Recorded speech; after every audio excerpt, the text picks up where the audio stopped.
ابنة خير عمر صفحت سيك تبكي الجزائريين في أول ظهور لها. شاهد ماذا قالت.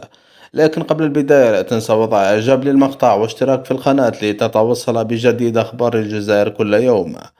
بعد نقل المتهمة في قضية الحالة خير عمار التي قامت باختطاف الرجال بولاية معسكر رفقة زوجها المتهم بالخير الطيبي، ظهرت أخيرا ابنة هذه المرأة في مقطع مصور تم تداوله في مواقع التواصل الاجتماعي.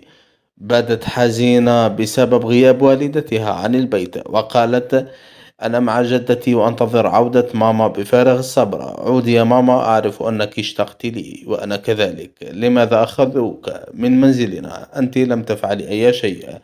خذيني معك، فقد مللت من دونك.